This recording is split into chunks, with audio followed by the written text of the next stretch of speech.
les aparecerá una alerta, como la que está apareciendo ahorita, que les advertirá que se está grabando. Entonces nosotros tenemos que darle clic en aceptar o un consentimiento, y si le damos clic en no, nos va a sacar de la aplicación. Entonces le damos clic en aceptar o en continuar y podremos seguir en esta sesión. Les pedimos que a partir de este momento enciendan sus cámaras, hermanos, todos, todos, todos, por favor.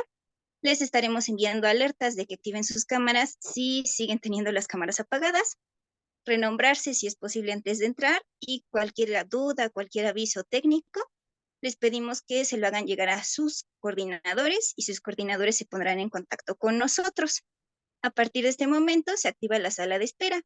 Recordemos que solamente tenemos 8:15 de tolerancia para entrar a esta sesión, a no ser los que ya nos hayan avisado de sus coordinadores que van a entrar tal vez un poquito más tarde.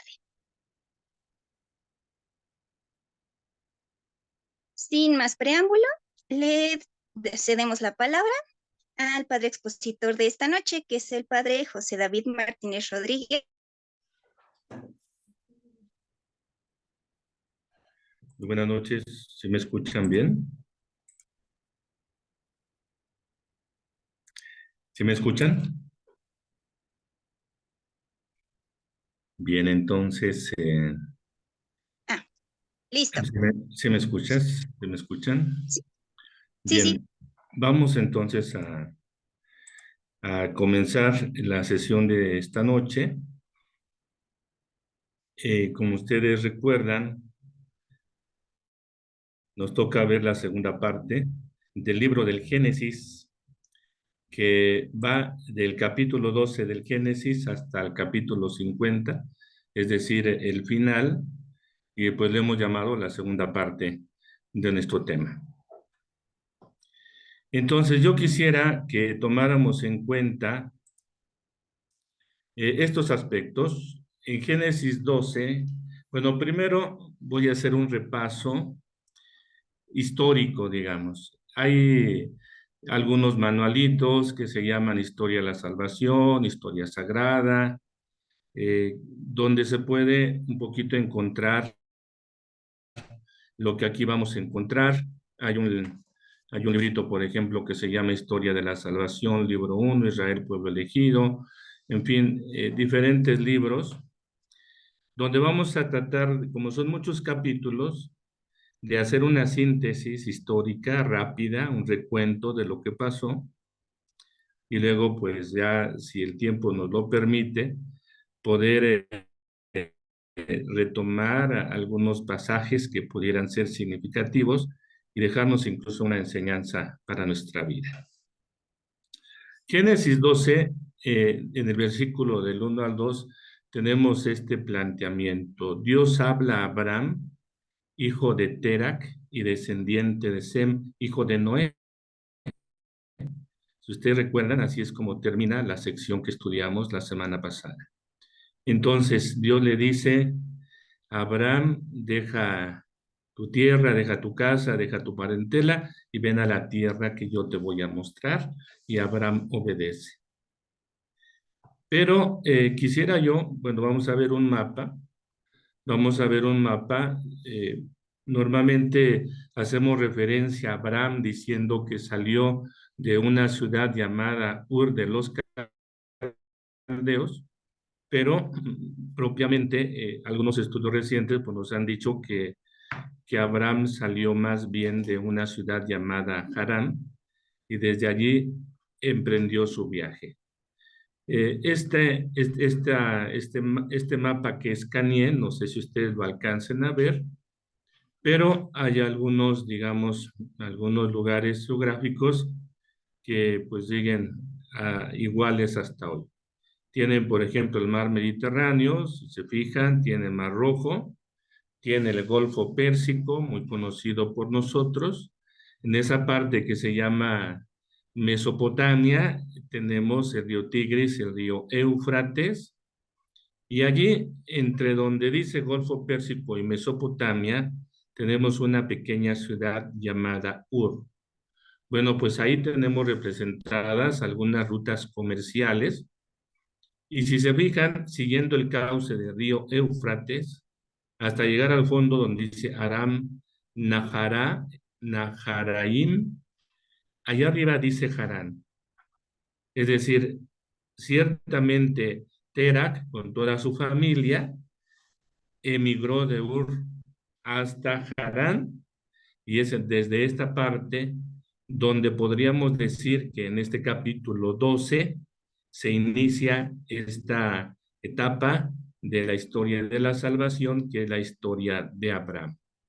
También allí, con unos puntitos rojos, tienen algunos lugares que van a ser importantes en los relatos del Génesis, y pues bueno, ya después con más calmita ustedes lo podrán revisar.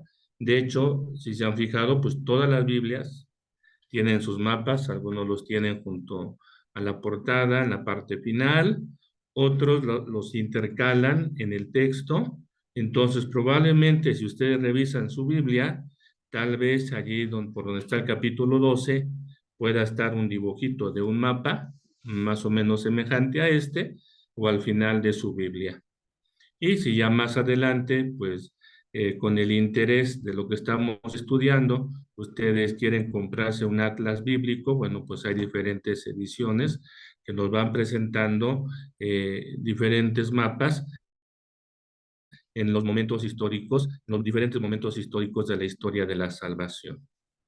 Entonces, ¿cuándo se escriben estos relatos? Pues no se sabe con exactitud, ya que hay una discordancia entre los relatos bíblicos y algunos descubrimientos arqueológicos que los estudiosos pues han tratado han venido descubriendo.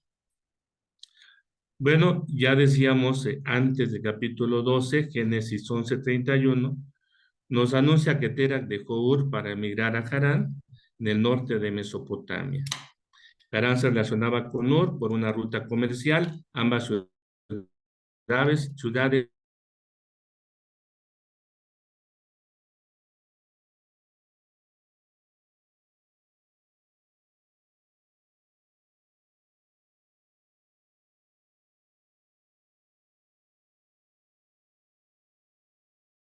dando lo que nos decía el padre Jaime Vilchis, podemos decir que la finalidad de los arqueógrafos en esta sección del libro del Génesis no es la exactitud histórica, sino sobre todo la significación teológica de los acontecimientos que tienen que ver con los fundadores, en este caso del pueblo de Dios o del pueblo de Israel. Vamos a ver, por ejemplo, que uno de los temas que más se repite, que lo vemos allí ya, bueno, en todo este conjunto, bueno, pues es el compromiso de Dios en relación al futuro de este pueblo que se va a iniciar con Abraham. Bueno, decíamos que Dios le dice a Abraham, sal de tu tierra, y Dios le promete dos cosas, ¿no? Entonces, que poseerán la tierra de Canaán. Dios le da la orden precisa, se debe de dirigir a Canaán, y al final del relato, pues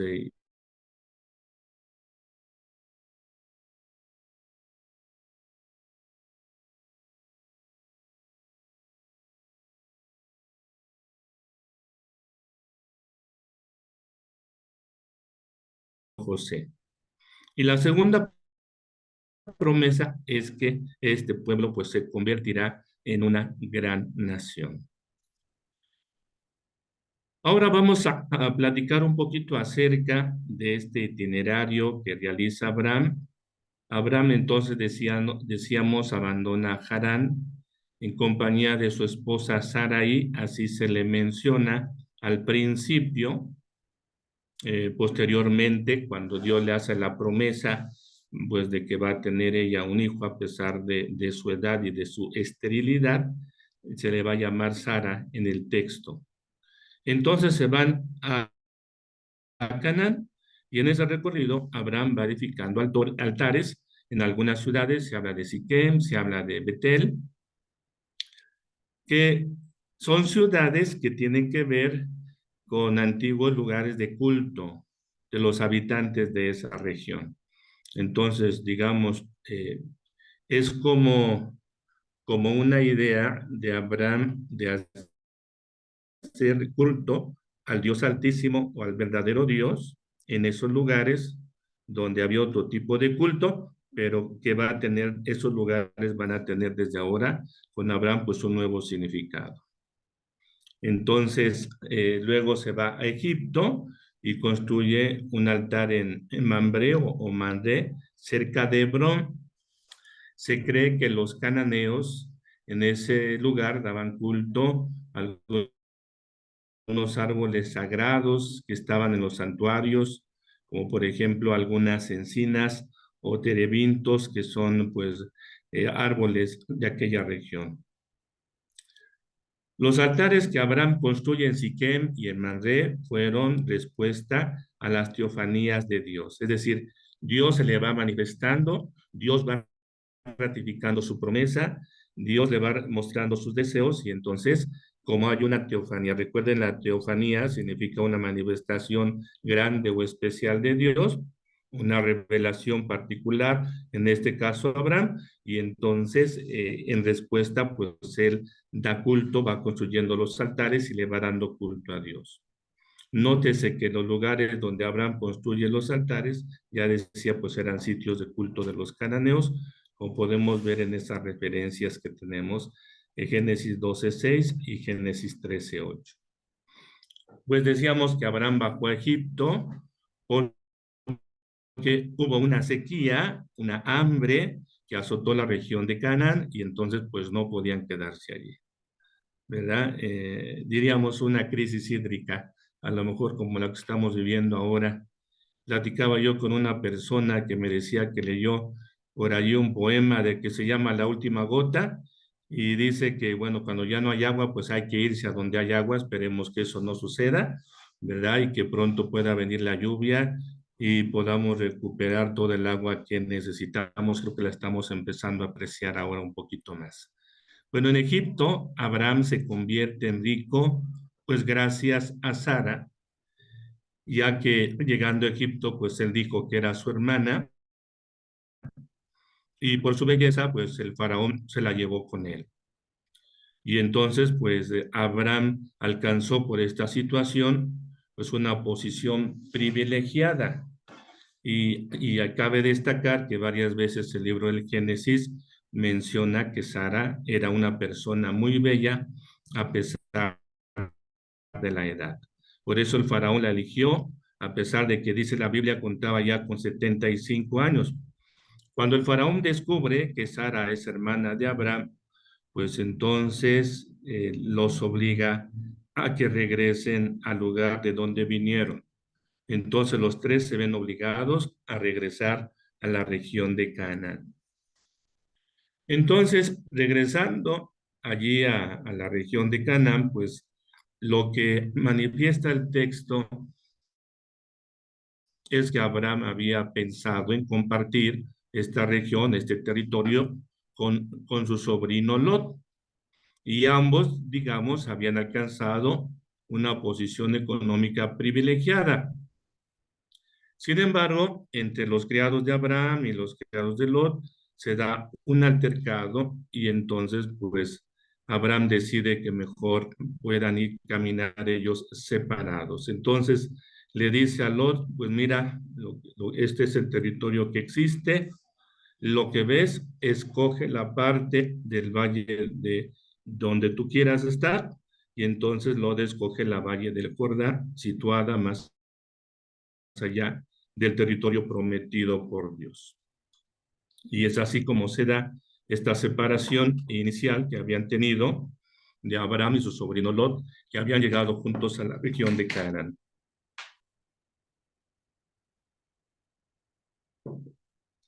Ya veíamos con el padre Jaime que los textos del Génesis pues han sido redactados particularmente siguiendo dos tradiciones, una tradición llamada yavista y otra tradición llamada sacerdotal.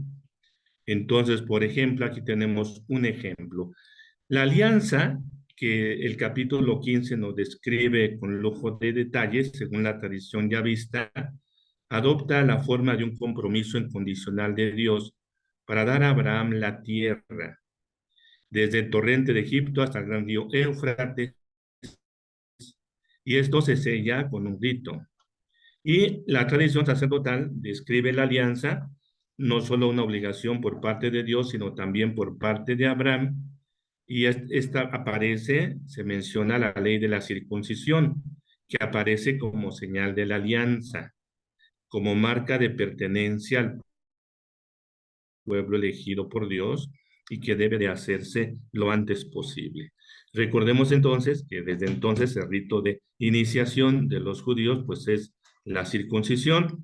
Para nosotros el rito de iniciación para ingresar a formar parte del pueblo de Dios es el bautismo. Bueno, para ellos es la circuncisión.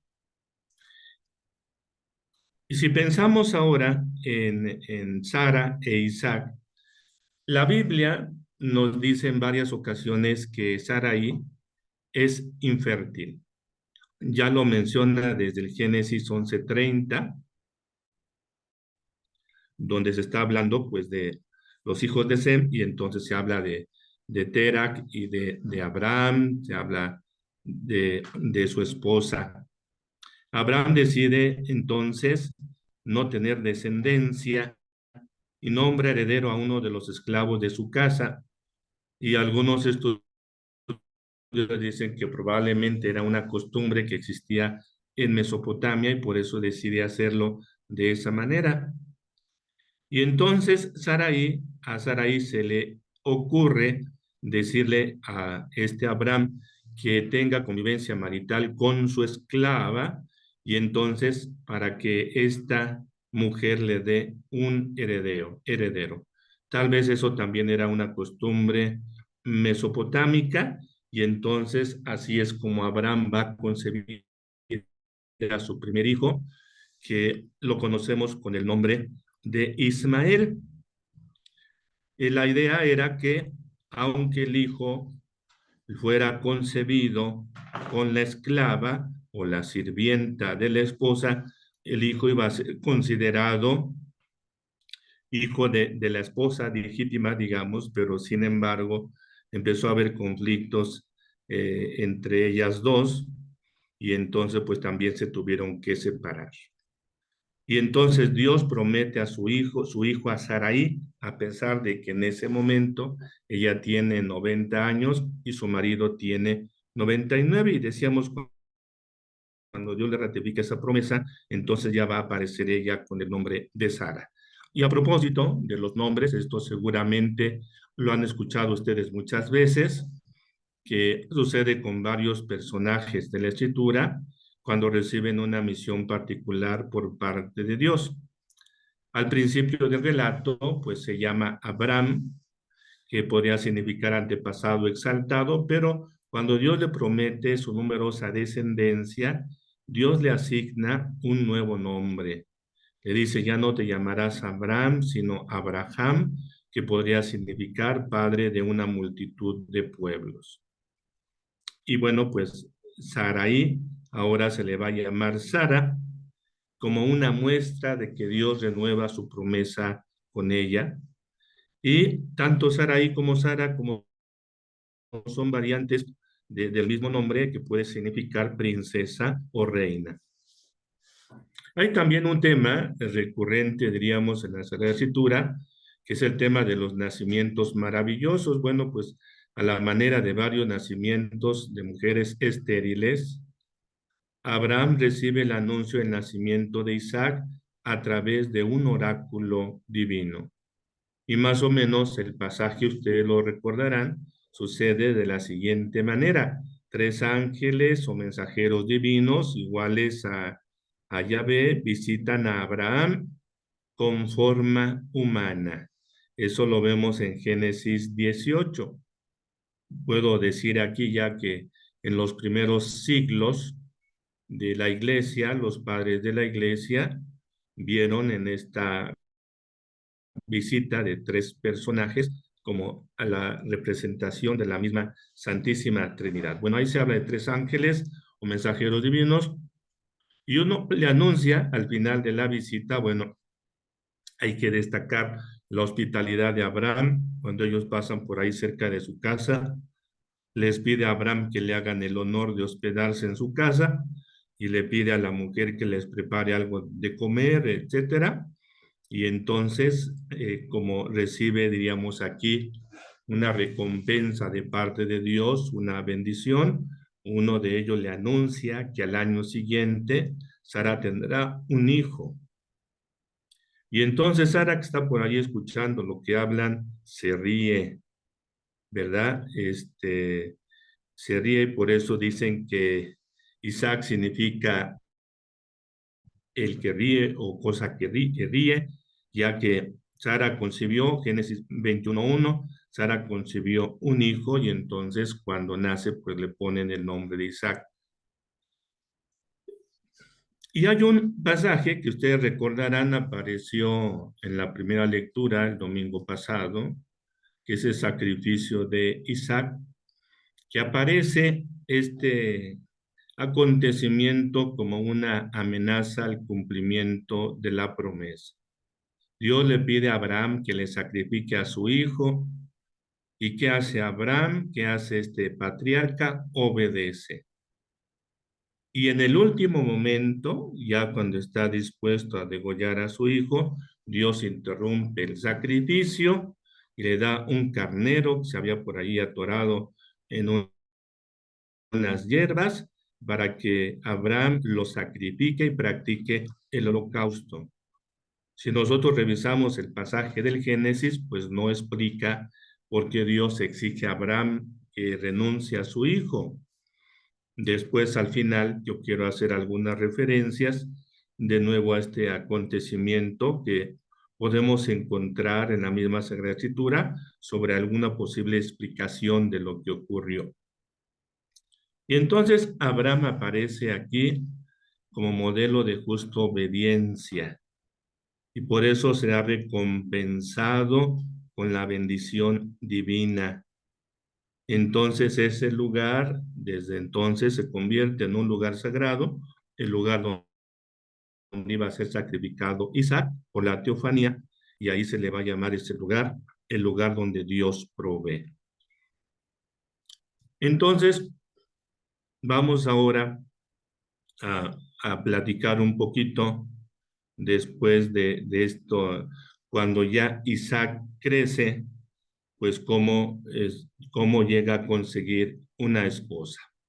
Bueno, pues ya diríamos cuando Isaac está en edad de casarse, Abraham, que aquí en el pasaje, como cuando regresaron de Egipto, aparece como un rico acaudalado y que tiene muchos criados a su servicio, pues le da la indicación a uno de ellos para que vaya a Harán.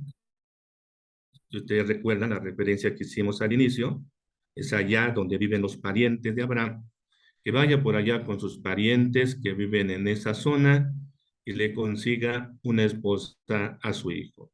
Es decir, tiene que llevar el criado una dote, pues para que pueda dejarla a cambio de la mujer. Pero también va a aparecer, que algo que me parece interesante, y a pesar de que se lleve la dote, pues la mujer tiene que estar de acuerdo, tiene que dar su consentimiento de que se quiere ir allá donde la quieren llevar. Entonces, con la ayuda de Dios, el criado encuentra a Rebeca y entonces la presiona para que vaya a la tierra de su esposo. Bueno, ella accede y recibe una bendición, es decir, cuando sale de su casa recibe una bendición y se viene al encuentro de este esposo en compañía de sus siervas. Y en este pasaje, a quienes les gustan, así como las novelas románticas, bueno, podemos decir que aquí predomina un ambiente romántico en esta escena, que perdura especialmente en el momento en que la pareja se conoce y se cierra con la declaración que Isaac dice que ama a Rebeca. También aparece, ¿verdad?, en el Génesis 21, 25, 21, que Rebeca es estéril. Pero también aquí llama mucho la atención algo que ocurre ¿verdad? Que es que Isaac eleva una oración a Dios y entonces se cura. Fíjense que ayer tuvimos una reunión los sacerdotes de la ciudad donde tenemos un momento de formación permanente y el padre Jonás, que es especialista en bioética, nos dio una plática muy interesante acerca sobre algunos casos de bioética que se hacen presentes ahora cuando las parejas no quieren concebir.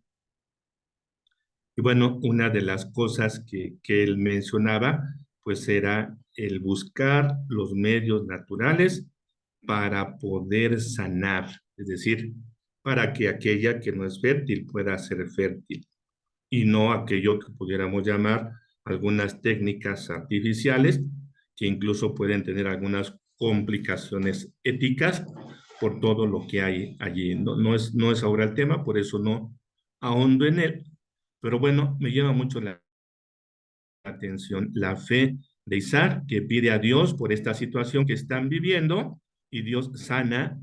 Y la fuerza de la oración, ahora que estamos en el año de la oración, también hay que tomarlo en cuenta, sana a Rebeca y Rebeca engendra mellizos.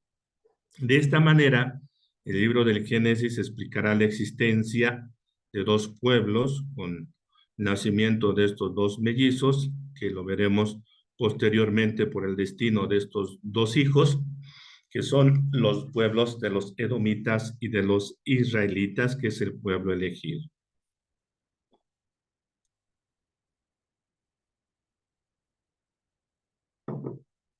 Bueno, Esaú es el primogénito, él nace pelirrojo y velludo.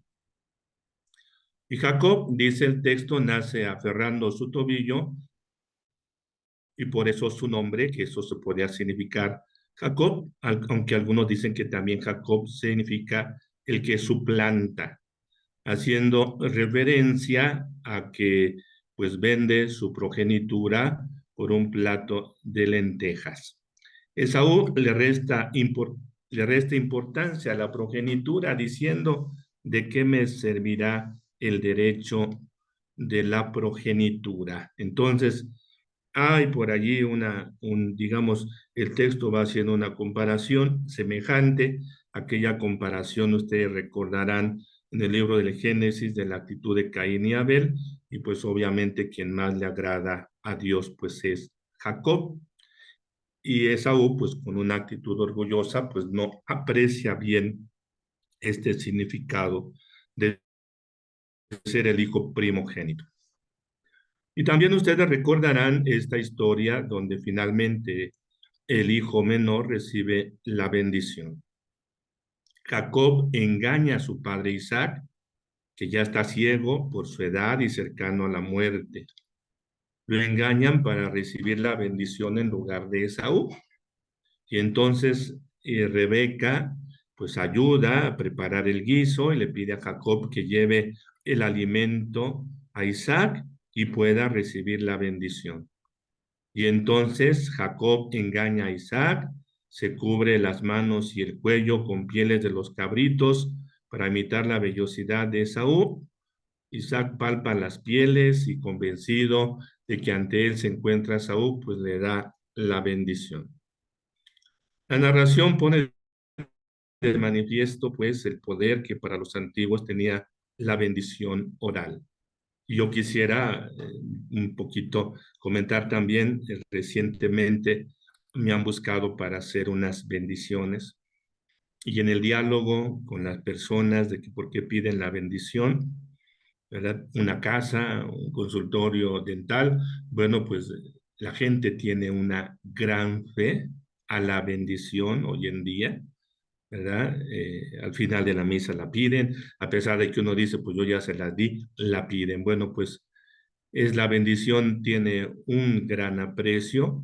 Bueno, en este caso la bendición al primogénito tiene un significado muy profundo, de tal manera que aunque Jacob sabe que ha sido engañado, Jacob no puede anular la bendición y compensa a Saúl con una promesa secundaria de supervivencia. Bueno, y como nosotros sabemos, pues entonces pues todo se complica. Entonces, Esaú pues planea vengarse, quiere matar a su hermano, y entonces pues la esposa, digo, en este caso la madre, e Isaac pues le piden a Jacob que mejor se vaya, y de nuevo encontramos esta historia, que se van a la tierra de los parientes lejanos en busca de esposa. Entonces Isaac le aconseja a Jacob que se case con la hija de Labán, hermano de Rebeca. Entonces Jacob conoce a su futura esposa, la bella Raquel, junto a un pozo, y entonces pues va a pedirla, la va a pedir a Labán, bueno, pues me quiero casar con Rebeca, y entonces como Jacob va huyendo y él no es un rico acaudalado, pues en lugar de la dote, perdón, tendrá que trabajar 7 años para Labán a fin de conquistar a Raquel. Una semana después de la boda, pues de Lía y Jacob, Labán autoriza el matrimonio de Raquel y Jacob a cambio de 7 años más trabajando para Labán. Es decir, aquí hay una historia en donde Labán engaña a Jacob. Jacob se quiere casar con Raquel y entonces, pues Labán le dice, pues fíjate que acá las costumbres es que primero se case la mayor. Y entonces lo casan con la mayor, pero luego pues también le dan a la menor, que es Raquel, aquella que dejó cautivado a Jacob, y más adelante pues vamos a ver cómo va a ser los hijos, por qué tan numerosos los hijos de Jacob, cómo es su descendencia y quiénes son los hijos de cada una de estas esposas en este caso, de Jacob. Entonces, estando allí con su esposa, pues Jacob, algún comentarista dice, pues casi de manera mágica, pues se hace rico, es muy bendecido, le va muy bien, y entonces pues esto desata la envidia de sus cuñados, y entonces Jacob pues ya le dicen, pues vete mejor allá de donde viniste, y Jacob regresa con su familia a Canaán. Y entonces hay un detalle allí que es un poquito todavía indica todavía la no claridad, es ese proceso de maduración del conocimiento del único Dios verdadero que se ha revelado a Abraham. Entonces, pues allí resulta que Labán tenía unos llamados dioses hogareños o terafim, y entonces pues ella dice, Raquel, pues me los voy a llevar, pensando que llevándoselos, pues eso le va a garantizar seguridad, prosperidad, que a lo mejor hasta fecundidad, y entonces pues decide llevárselos, y entonces los va a alcanzar el padre, y pues también lo engañan ahí, y pues bueno, hacen un pacto allí entre Jacob y Labán como un pacto de paz, que de alguna manera habla también de esos pactos que se van haciendo o tendrán que existir posteriormente cuando los grupos crezcan y se conviertan en pueblos grandes. Bueno, pues tenemos aquí, diríamos, un recuento de los hijos de Jacob y Lía.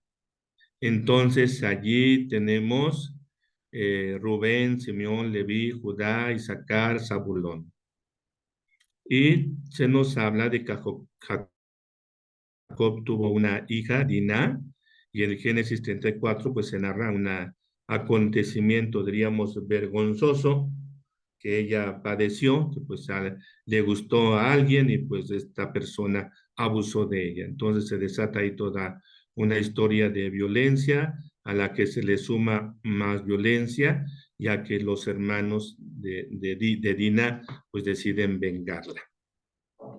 vengarla para que no, ellos quieren ahí como negociar, pues ya pasó lo que pasó, pues vamos a vivir como un solo pueblo, pero ellos consideran al final que si no defienden el honor de su hermana, pues ella iba a ser considerada como una prostituta, y pues eso no les parece, pero triste escena pues de violencia que son escenas que pues se siguen repitiendo hoy en día en nuestra sociedad, tristemente. Los hijos de Jacob y Bilha, entonces, son Dan y Neptalí, y los hijos de Jacob y Raquel. Diríamos, la mujer de la cual quedó prendado Jacob, enamorado al inicio, cuando llegó allá a Labán, cuando llegó allá con sus parientes, y entonces de allí se van a engendrar José y Benjamín, que por eso, pues, aparecen estos hijos como predilectos de Jacob. Y en la historia de José vamos a recordar un poquito cómo cuando ya van finalmente los hebreos para establecerse en Egipto, bueno, José, cuando hay un reencuentro con sus hermanos, les va a preguntar siempre por Benjamín, y uno dice, bueno, ¿por qué? Pues porque Benjamín pues es el hermano de José, son los hijos de Raquel. Entonces, las 12 tribus de Israel, Raquel es el primer y gran amor de Jacob, que muestra más afecto hacia Jacob y hacia Benjamín, que son los hijos más jóvenes de Jacob, y Raquel concibe a su primogénito José, lo tenemos en el Génesis 30:22, que sabemos que, bueno, va a aparecer allí como importante la historia de José. Estaba yo viendo por allí una invitación que sacaron de ahí de la parroquia de la Transfiguración, no sé si el pasado domingo o el anterior, hicieron una representación de la obra de José el Soñador. Bueno, pues es en una ópera rock, tratan de representar la historia de este hijo de Jacob. Si alguien la vio, pues entonces ya pudo conocer lo que vamos a platicar ahora acerca de José. Entonces, la historia de José se narra en los últimos 12 capítulos del Génesis. Como relato del Génesis, pues como el relato del Génesis no incluye el nombre del faraón, no se puede entonces, diríamos, comprobar la validez histórica de estos acontecimientos. Entonces, el texto parece tener más bien, como decíamos al inicio, un significado simbólico semejante a la unción de aquel rey pequeño y pobre llamado David, y diríamos ahí tendríamos que profundizar en en ese tema. Entonces, esta historia que trata el relato de José. El relato de José ejemplifica las enseñanzas sobre la providencia y el castigo divinos. Algunos nos hacen notar que se podría, por ejemplo, en el contexto amplio de la Sagrada Escritura, se podría comparar a José con Daniel, el hombre sabio e intérprete de los sueños. Se presenta la rivalidad de los hermanos que al final se reconcilian. Entonces, acuérdense que Jacob pues decide regalarle a su hijo José una túnica multicolor, y entonces los hermanos empiezan a tenerle envidia, además porque como tiene el don de interpretar los sueños, pues le llaman el soñador. Y entonces deciden deshacerse de él. Si ustedes fueron a misa el día de hoy, pues recordarán que este pasaje apareció en la primera lectura, y pues que se ve en algunos liturgistas, dicen que está puesto en Viernes de Cuaresma porque nos quiere ayudar a pensar en algo semejante que le ocurrió a nuestro Señor Jesucristo. Entonces, después de que deciden matarlo, se arrepienten, lo echan a un pozo, ahí lo van a dejar, y luego de repente ven por allí a unos beduinos que van hacia Egipto y deciden venderlo como esclavo. Y es así como José llega a Egipto y se va a convertir en esa piedra angular de salvación para sus hermanos. Y entonces con ese don que tiene José, después de varios acontecimientos, José interpreta un sueño que tiene el faraón, que soñó 7 vacas gordas y 7 vacas flacas y unas espigas de trigo ya secas y unas bien levantadas. Y entonces, pues le explica que va a haber 7 años de abundancia y 7 años de escasez.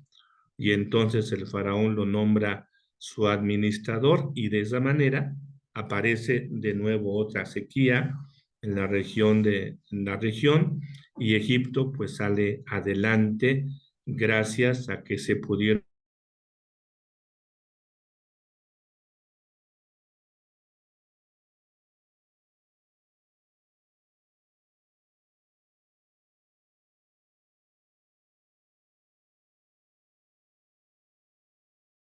los encuentros, pues ya José les revela quién es y deciden irse todos, y decide irse Jacob y todos, irse a establecer en Egipto, que esa va a ser la razón histórica que nos va a preparar a la lectura del libro del Éxodo. ¿Por qué razón los hebreos están allí en Egipto y han sido esclavizados? Bueno, pues porque hubo un faraón que mientras vivió José, pues tuvieron un buen lugar, pero después llegó otro faraón que ya no conoció lo que habían vivido y entonces pues ya quedaron en desventaja y ya en el libro del Éxodo pues ya les contarán la historia que sigue. Entonces decíamos al inicio que más que contar historia, una historia, diríamos, a la manera actual, muy precisa, este,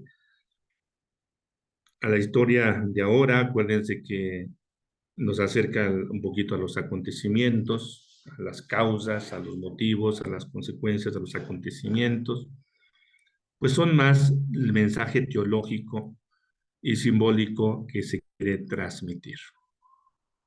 Y yo quisiera hacer referencia a esa lectura que apareció el domingo pasado, la primera lectura,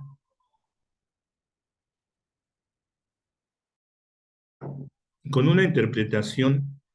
Pásame la Biblia, por favor. Hay una interpretación que tenemos de la lectura del domingo pasado. Entonces me voy a servir de la escritura. Si alguien tiene por allí,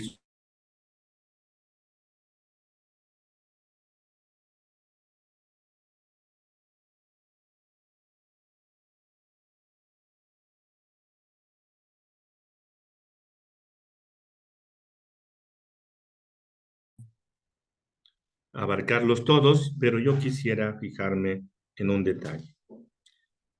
En la carta a los Hebreos tenemos una referencia a lo que es la fe. Y dice, la fe es la garantía de lo que se espera, la prueba de las realidades que no se ven, y por ella fueron alabados nuestros mayores. Y luego va citando algunos personajes de la historia de la salvación. Y yo quisiera fijarme en lo que dice acerca de Abraham. Estoy en la carta a los Hebreos, capítulo 11, versículo 9. Por la fe, Abraham, al ser llamado por Dios, obedeció y salió para el lugar que habría de recibir en herencia. Y salió sin saber a dónde iba. Por la fe peregrinó por la tierra prometida como en tierra extraña, habitando en tiendas, lo mismo que Isaac y Jacob, herederos de las mismas promesas, pues esperaba la ciudad asentada sobre cimientos, cuyo arquitecto y constructor es Dios. Por la fe también Sara recibió, aún fuera de la edad apropiada, vigor para ser madre, pues tuvo como digno de fe al que se le prometió, por lo cual también de uno solo ya gastado nacieron hijos, numerosos como las estrellas del cielo, incontables como las orillas del mar. Y luego, a donde yo quiero llegar es a esta parte. Por la fe, Abraham, versículo 17. Por la fe, Abraham, sometido a la prueba, presentó a Isaac como ofrenda, y el que había recibido las promesas ofrecía a su unigénito, respecto del cual se le había dicho, por Isaac tendrás descendencia. Y es que uno se queda desconcertado. ¿Cómo es posible que un padre de familia esté dispuesto a sacrificar a su hijo? ¿Acaso no lo ama? ¿Acaso no lo quiere? Pero fíjense que, bueno, algunos estudios dicen que probablemente los pueblos que antes habitaban la región de Canaán, pues practicaban sacrificios humanos, y que entonces a Abraham no le pareció pues tan raro que ahora Dios le pidiera eso, pensando que también a lo mejor a ese Dios que se le reveló pues también le gustaban ese tipo de sacrificios. Pero dice el versículo 19, Abraham pensaba que poderoso era Dios aún para resucitar de entre los muertos. Por eso lo recobró para que Isaac fuera también figura. Es decir, ¿verdad? Es decir, si Abraham estaba dispuesto, por una parte tenía la memoria de la promesa, que Isaac era el hijo de la promesa, era el inicio del cumplimiento de esa promesa. Entonces, cómo era posible que Dios cumpliera esto? Bueno, poderoso es Dios para resucitarlo de entre los muertos. Eso, bueno, ahora es lo que prevalece en la memoria del pueblo judío, y entonces el autor de la carta a los hebreos, para aquellos que ya no lo recuerdan bien, bueno, pues esta historia, bueno, pues les recuerda esta hermosa enseñanza y testimonio de Abraham. Entonces yo quisiera decirles que cada vez que nosotros vivamos un momento de crisis, un momento de prueba ante el futuro, que casi siempre es incierto, pues meditemos en la fe de Abraham y no olvidemos las promesas que Dios nos ha hecho, porque Dios siempre cumple sus promesas. Recordaba yo el domingo pasado que, siendo yo seminarista, tenía yo algunas dudas acerca del futuro, no veía claro el futuro y quería respuestas. Y una religiosa con la que tenía yo una relación muy estrecha me dijo, mira, medita en la fe de Abraham. Es decir, y en ese momento, pues, la fe de Abraham me iluminó sobre la actitud que yo debía de tener, y les estoy hablando pues hace casi más de 30 años. Es decir, en todos los tiempos, en todos los momentos, la obediencia y la fe de Abraham son un ejemplo importante, un ejemplo sorprendente que nos puede iluminar, y son situaciones cotidianas de todos los días. Entonces, les invito a que mediten en esta figura de Abraham. Habrá varias referencias en la Sagrada Escritura. Yo ahora quiero pues hacer una referencia a este momento. Bueno, quisiera también hacer otra referencia. Les digo, pues es imposible que podamos platicar de todos los detalles, de todos los pasajes que están contenidos en esta sección del libro del Génesis. Pero si nos fijamos en el capítulo 14, versículo 14 en concreto, bueno, poner un poquito el contexto. Entonces, pues Abraham, cuando tienen que regresar de Egipto, Abraham y Lot, pues están buscando establecerse de nuevo en la tierra que Dios les había prometido. Ya hablamos un poquito del altercado que tuvieron pues, los sirvientes de Lot y los sirvientes de Abraham. y entonces pues deciden separarse. Entonces Lot pues eligió el valle del Jordán y pues Abraham la otra parte. Entonces, cuando Lot eligió el valle del Jordán, Sodoma y Gomorra, pues eran regiones fértiles, es lo que ahora se le llama el Mar Muerto, que sabemos que por la salinidad tan grande que tiene, pues allí en ese Mar Muerto se llama así porque no hay vida. Entonces, allí se nos narra una circunstancia que hay un conflicto ahí llamado de los cuatro reyes, y entonces Lot, que se había ido a establecer en este lugar, pues es tomado como prisionero. Y entonces dice la Sagrada Escritura que Abraham escogió 318 hombres allí entre sus sirvientes, y entonces pues fue a rescatar a Lot y venció, los enfrentó a estos reyes, los enfrentó pues como una buena estrategia por la noche, los venció, recuperó el botín y también a su sobrino, y entonces a su sobrino Lot. Pero cuando viene él entonces de regreso, ¿verdad? Rescató a Lot, rescató sus pertenencias, recuperó las pertenencias a las mujeres, al resto de la gente.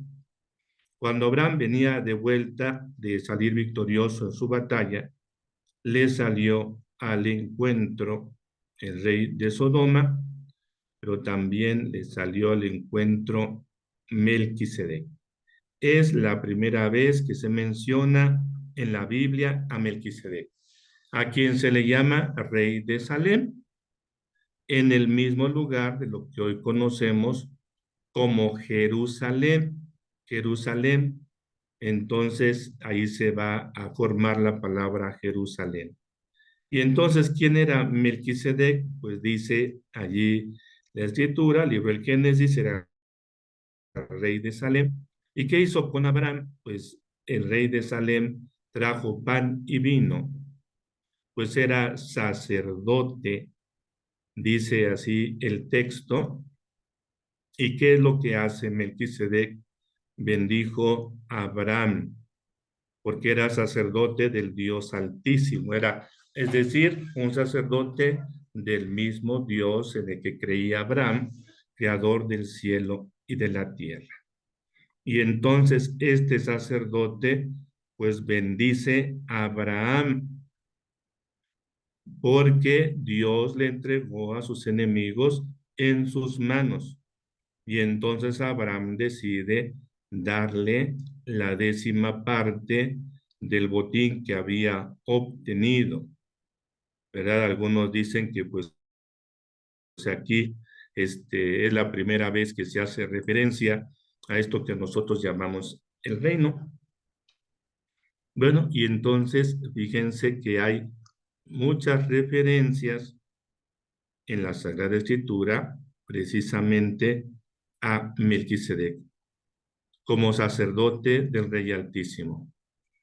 De tal manera que se ve incluso que Jesucristo es sacerdote como Melquisedec.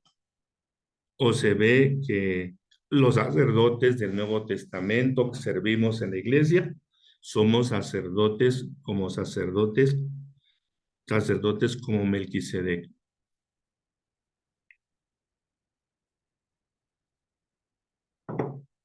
Y Melquisedec aparece también como figura de nuestro Señor Jesucristo. Digamos, hay esa referencia muy bonita. Encontré un autor que menciona algunos detalles. Este autor es un tal Mateo Colín, que tiene un libro acerca sobre Abraham. Y entonces quisiera yo leerles un poquito el parrafito de lo que él dice en este estudio. Pues dice aquí en este momento, Abraham, aquí no es Abraham el sujeto de la bendición. No es él a través del cual viene la bendición, sino que él es objeto de la misma, y es el sacerdote Melquisedec el que le transmite esta bendición. el que sirve de algún modo de mediador entre Dios y Abraham. Y para marcar aún mejor esta preeminencia, Abraham le da al rey de Salem el diezmo de todo. Y entonces se van explicando los detalles, que los estudios dicen, bueno, se está generalmente de acuerdo en reconocer en Salem a la ciudad de Jerusalén. También se está de acuerdo en subrayar que el linaje de los sacerdotes de Jerusalén, descendientes de Sadoc, podía muy bien señalar a Melquisedec como su antepasado privilegiado.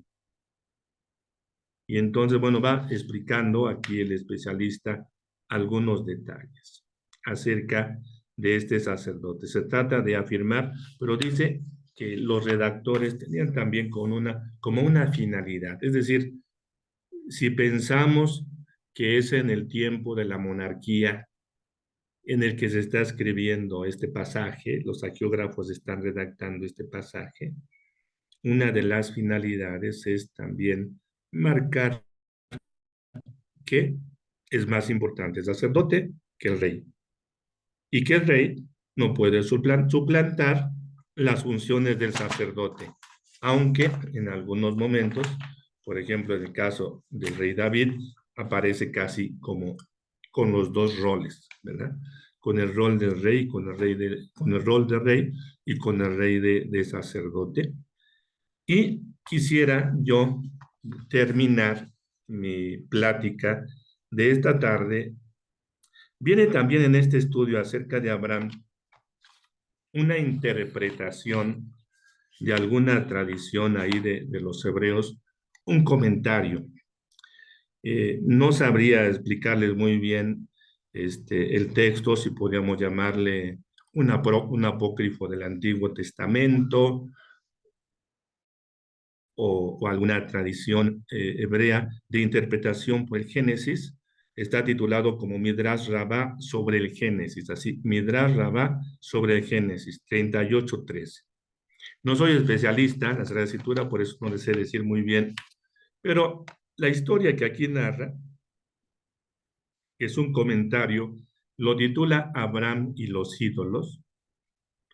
Me pareció muy hermosa y se las quiero contar porque incluso creo que puede ser didáctica, sobre todo si la vemos en un contexto cuando alguien trata de justificar la idolatría. Acuérdense lo que dijimos al final del capítulo 11 del libro del Génesis, que Terac es el papá de Abraham, ¿eh? Terac. Entonces la voy a leer. Terac fabricaba y vendía ídolos. Cuando él salía de casa, dejaba a Abraham el encargo de venderlos por él. Entró una persona a comprar un ídolo. Abraham le dijo, ¿cuántos años tienes? Él le respondió, 50 años. Abraham replicó, desgraciado, tienes 50 años y quieres rendir culto a lo que no tiene más que un día. Aquel hombre sintió vergüenza y se fue. Otro día entró una mujer llevando en la mano un plato de harina y le pidió a Abraham, toma esto y ofréceselo a los dioses. Pero Abraham se levantó, tomó un palo y rompió todos los ídolos. Luego puso el palo en la mano del mayor de ellos. Cuando volvió Terac, le preguntó, ¿quién ha hecho esto? Abraham le contestó, no puedo ocultarte nada, y añadió, llegó una mujer con un plato de harina y me pidió que se lo ofreciera a los dioses. Entonces uno gritó, quiero comer primero, y otro, me toca a mí antes. Se levantó el mayor, tomó ese palo y lo rompió a todos. Terac se enfadó con él. Te estás burlando de mí. ¿Acaso esos ídolos tienen conocimiento? Abraham replicó, ojalá tus oídos oigan lo que dice tu boca. Pero su padre lo entregó a Nemrod. Nemrod le propuso a Abraham, rindamos culto al fuego. Pero Abraham replicó, mejor al agua que apaga el fuego. Nemrod dijo, de acuerdo, rindamos culto al agua. Mejor a las nubes que traen el agua, repuso Abraham. De acuerdo, dijo Nemrod. Mejor al viento que dispersa las nubes. Sí, al viento. Entonces rindamos culto al hombre que resiste al viento, replicó Abraham. Bromeas demasiado, dijo Nemrod. Nos postraremos ante el fuego. Te echaré al fuego y que venga tu Dios y te salve. Harán, el hermano de Abraham, estaba allí dudando. Entonces se dijo, si Abraham se salva, pensaba, me declararé a favor suyo. Si vence Nemrod, me pondré de su lado. Cuando Abraham fue arrojado al horno de fuego y se salvó, Nemrod le dijo a Harán, ¿de parte de quién estás tú? Y Harán le dijo, con Abraham. Lo apresaron y lo echaron al horno, pero sus entrañas se quemaron y murió en presencia de su padre, como está escrito. Y Harán murió en presencia de su padre Terac, Génesis 11:28. Y dice Midrash Rabba sobre el Génesis 38:13. Entonces, bueno, a mí me pareció muy interesante esta historia, porque bueno, creo que cuando nos damos cuenta que los ídolos no son dioses, que no tienen conocimiento, pues entonces también es una invitación a reflexionar y preguntarnos si nosotros tenemos la fe de Abraham y la tenemos de veras en el Dios verdadero o tenemos la fe en los ídolos.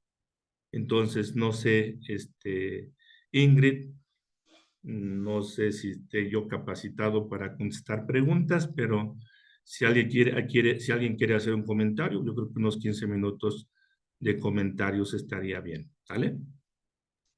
Sí, claro que sí. Si gustan participar, como dice el padre, hacer algún comentario al respecto, pueden levantar su mano. Digo, no hagan En- preguntas porque no las voy a poder contestar, pero bueno, lo que quieran decir, díganme. Igual les activamos el chat para que ¿Sí? también escriban allí sus comentarios, los que no. Nicolás, Nicolás, adelante.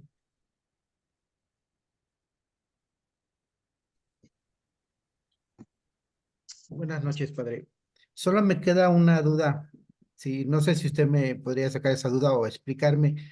En la parte, en la Biblia, ¿no narra en alguna parte el sentir o cuál fue el pensar de Isaac al saber que él iba a ser el sacrificado para, no sé si para eh, reconciliación o lo que iba a hacer Abraham, sacrificar a su hijo a petición de Dios? Sí, ¿cuál fue el sentir de Isaac, de rencor, de temor, de obediencia?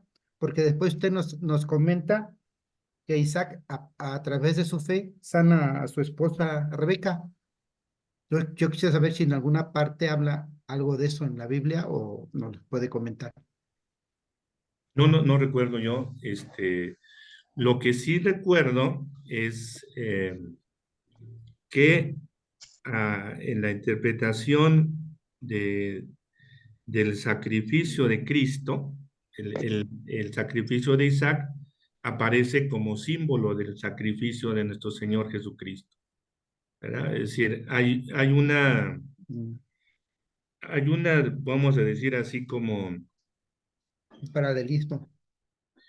no, más bien no encuentro ahorita la palabra, pero hay una forma de interpretar la Sagrada Escritura donde se ve en la Sagrada Escritura un movimiento que se le llama promesa y cumplimiento, ¿verdad? Entonces, cuando nos referimos a la promesa, nos referimos a la figura, una figura que aparece y después tiene un cumplimiento pleno en el Nuevo Testamento, en algún acontecimiento, casi siempre en nuestro Señor Jesucristo.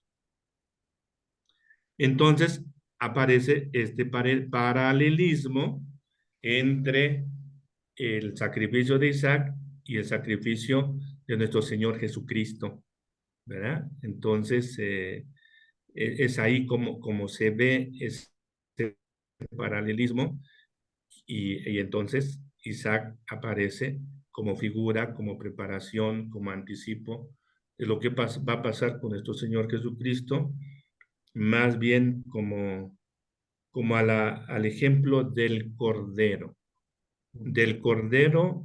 que pues en su inocencia, vamos a decir así, va con su pastor y no sabe que ya lo llevan a degollar, ¿no? No sabe diríamos, una criatura muy bondadosa que va inocentemente a donde lo llevan, a lo mejor hasta amarradito, pero no sabe que ya le llegó su hora, ¿no? Es decir, es figura del cordero que no abre la boca, que no se queja, que finalmente es sacrificado y que por su sangre se convierte en salvación. Entonces, digamos, esta utilización de esta interpretación la utiliza mucho la liturgia. Entonces, tendríamos que encontrar en el texto litúrgico cuando se presentan estos dos paralelismos para que dan, diríamos, esa pista de interpretación. Si ustedes han observado en el tiempo ordinario, particularmente en los domingos que el sacerdote se viste de verde, hay casi siempre una relación entre la primera lectura y el Evangelio. Y entonces, en la primera lectura a veces aparecen este tipo de afirmaciones o razonamientos de aquello que en el Antiguo Testamento es figura de lo que se va a realizar plenamente en nuestro Señor Jesucristo. Pero lo voy a investigar y si encuentro alguna referencia más concreta, te la hago llegar a través de Ingrid. ¿Te parece? Gracias. O para todos, pues, que se las mande a todos. Georgina.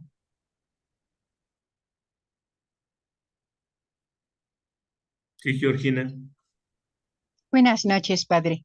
dígame. Únicamente me parece que la palabra es prefiguración.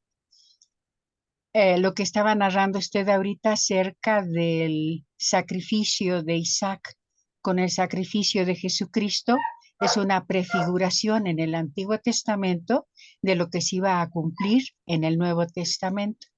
Me parece que es la palabra, creo yo. Yo me sostengo en la primera.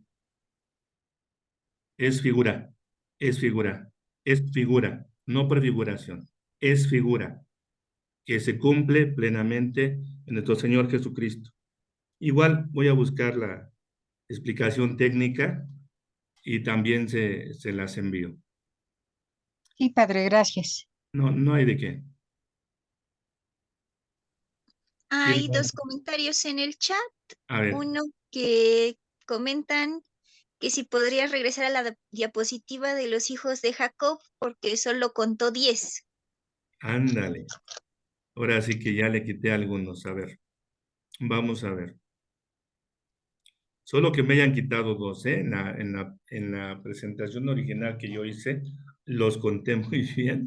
Pero bueno, vamos a contarlos a los hijos de Jacob. Y lo voy a comparar con el manual que utilicé. Entonces aquí lo tenemos. A ver, déjenme ver.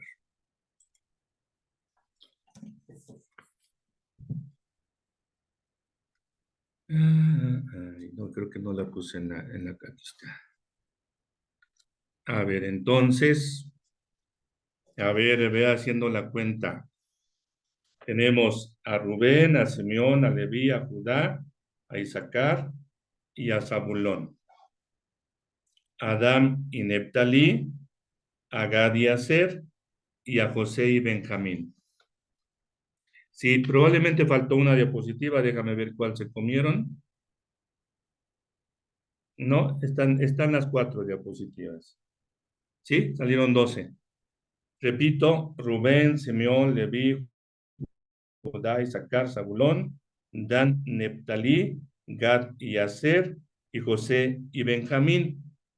Tiene entonces, decíamos, ¿se acuerdan de este engaño que pues padeció Jacob, verdad? Que se quería casar con Raquel y le dijeron, no, pues primero con Lía. Entonces, Lía y Raquel, pues son las mujeres, las esposas, diríamos, legítimas, y las otras son sus sirvientas o sus esclavas. Probablemente en el momento de darle clic me pasé una diapositiva y por eso ocurrió. Bien, Sí, sí, yo creo que eso fue padre. ¿alguna otra cosita que tengan? Otra pregunta más, o más bien comentario.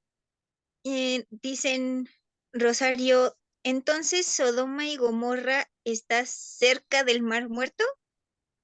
No Sí, entendí. sí. A ver, entonces déjame ver si no lo tiene el mapita. El mapita. Y ahí también tenemos que repasar la geografía bíblica. Entonces, déjame ver si los indica.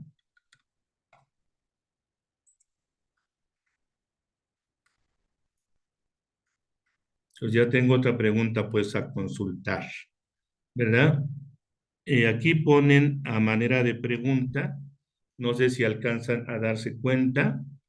Déjame ver si se puede. No, no son los puntitos. Déjenme ver si puedo hacerla un poquito más grande. Ah, ya me acordé dónde la tengo. Permítanme tantito. Déjenme ver si aquí donde tengo el mapa lo puedo hacer un poquito más grande. Primero lo tengo que girar. Ya lo giré. Ahora vamos a hacerlo más grande. A ver si se alcanza a ver.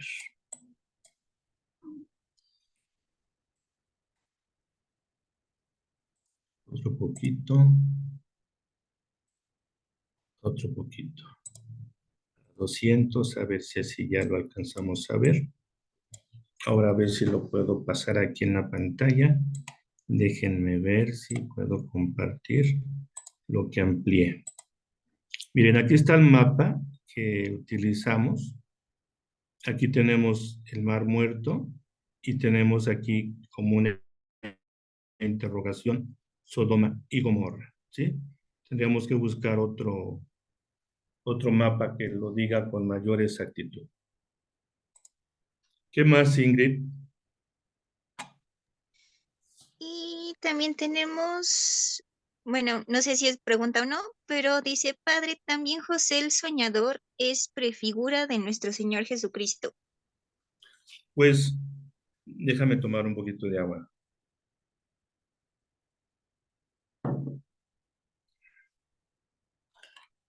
Les digo, no conozco yo la técnica o el marco teórico, digámoslo más exacto, o marco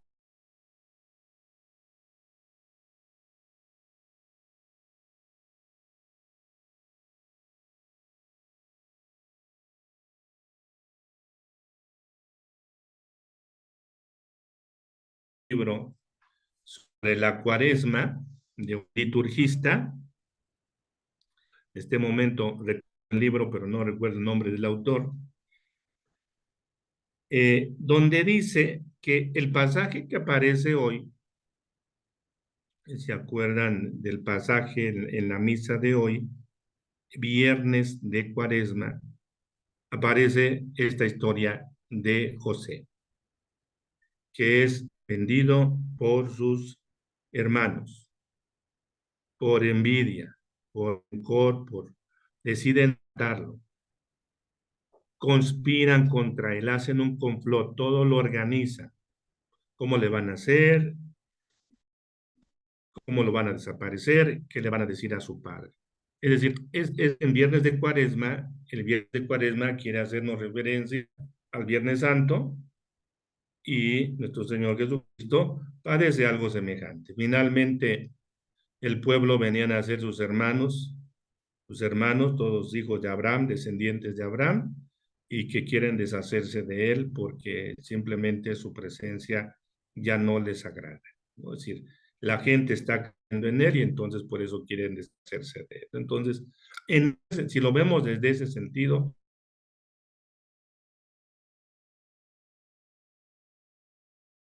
el que nos propone este tipo de interpretación. Lo que cabe destacar es que de entre los hijos más importantes, digo, el hijo más importante, ¿se acuerdan ustedes de la bendición al primogénito? Entonces, el más importante de Jacob es Judá.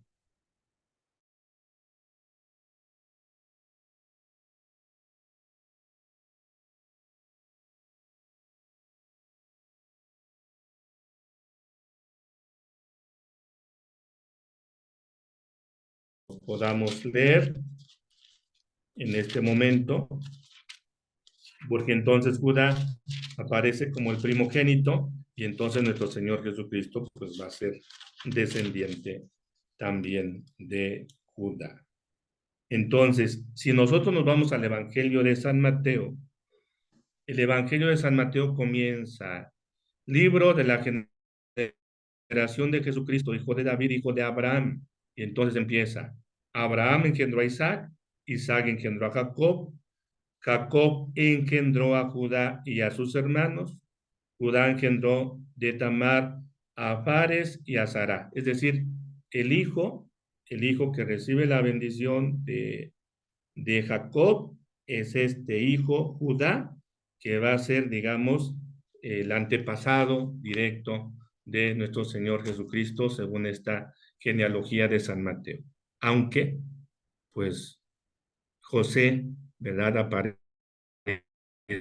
destaca, nosotros le hemos dado el apelativo de soñador, ¿verdad? Como decían hoy sus hermanos en la lectura, pues vamos a ver de qué le sirven sus sueños, ¿no? Es más bien el hijo, pues, de la mujer preferida de Jacob. Bueno, pues yo creo que aquí le podemos dejar, ¿verdad? Entonces, yo quisiera que, le demos gracias al Señor en un momento de oración, recordando pues que estamos en el año de la oración y poder encontrar también en el libro de Génesis a Abraham como un hombre de oración, a Jacob, a Isaac como unos hombres de oración, que si pensamos en esa definición, miren, me encontré con un librito donde tenía yo unas notas de mi tiempo de seminarista, puse aquí estos pensamientos con la idea de que un día me sirvieran y bueno, ahora me sirven. La oración es conversación o coloquio con Dios, es hablar con Dios. La primera la dice Gregorio Niceno, hablar con Dios Juan Crisóstomo, la conversión de la mente a Dios con piadoso y humilde afecto, San Agustín, la oración de la elevación de la mente a Dios, Juan Damasceno, etcétera. Pero yo quisiera que nos quedemos con la primera. La primera y la segunda. Es conversación o coloquio con Dios y es hablar con Dios. Este pensamiento está dentro de este texto que se llama rezar con la Biblia en el contexto de la vida. Y hay una partecita donde el padre autor enumera, que es el padre Camilo Maxise, enumera algunas oraciones que aparecen en la Biblia. Y entonces estaba yo buscando alguna que nos pudiera servir el día de hoy. Y la leí y miren lo que pone. Génesis 15, 2, 3, súplica de Abraham por un hijo propio. Es un diálogo de Abraham con Dios. Y una que no comentamos, que la intercesión de Abraham por Sodoma.